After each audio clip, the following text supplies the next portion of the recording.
Alright, want to do a little review on my paint booth.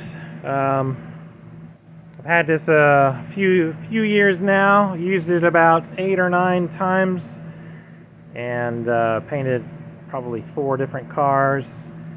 I am not a professional body shop.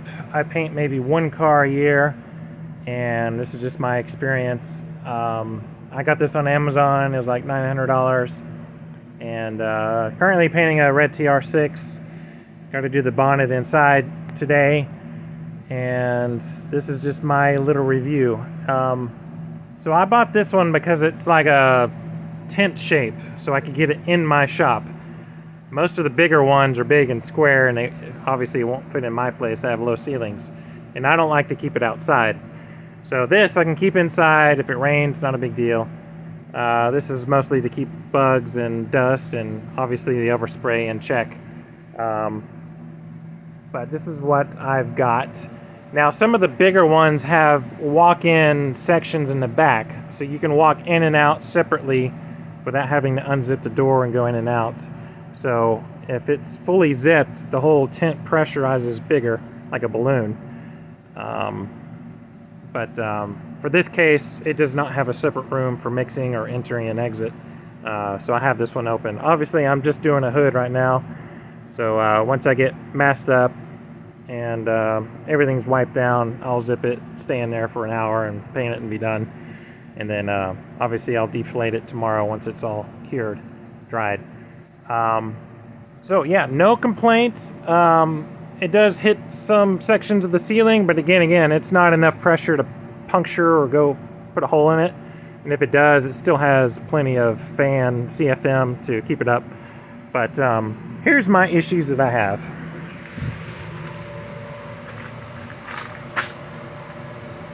I've got these lights. These are LED lights, and I've hot wired them to be plugged in instead of having wires running to the end. So 3 lights, just extension cords wired to it. That's what I do. Painted a couple of red cars, some black cars, a black Cobra. But here's the issue that I have. The fan supports the structure. There's a second fan for intake for ventilation, and then it's supposed to go out the side. But in this case, I'm just going out the door of the garage, so it's not going overspray into the garage. So these are closed off. They have filters on them. But the problem that I have is the way it's sewn together at these vents above the doors. So you can see the overspray gets sucked into the fan outside, and then it gets injected back into the tubes. And there's really nothing wrong with this.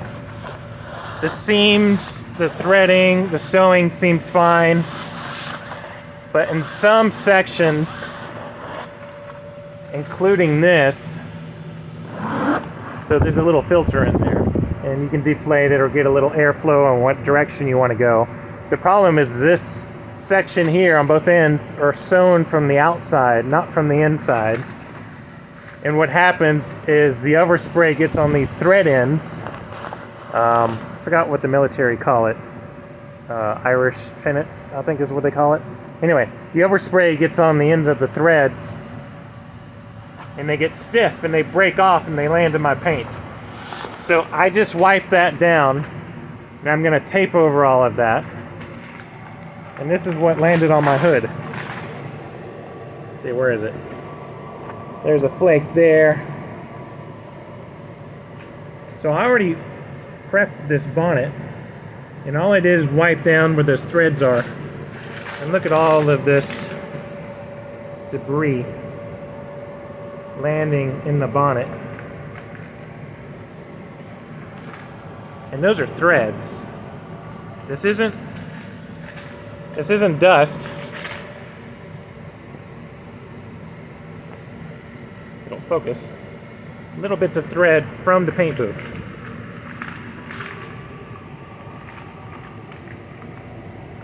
So I'm going to wipe this down again after I paint or tape. See here, look at all this material. Look at all this debris landing in my paint. Well, I haven't painted yet. So, and this rag I use to wipe down that zippered section. So this is just overspray threaded dust, I guess. It's not real dust, but you know what I mean.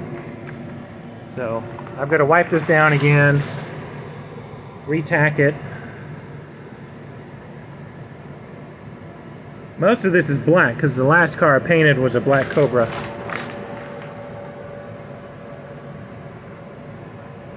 I put a lot of coats on that Cobra. Here's a red thread. But yeah, so that's the only major drawback I have on this particular booth. I'm not even sure if they even sell this model anymore. But besides that, it does what it's supposed to do. So I'm going to wipe this back down, do some more prepping, shake them paints, do a mix-up, and then shoot this bonnet. But just my little personal review. I don't think I can get a big truck in here, but this is perfect for British cars. So anyway, that's what I've got.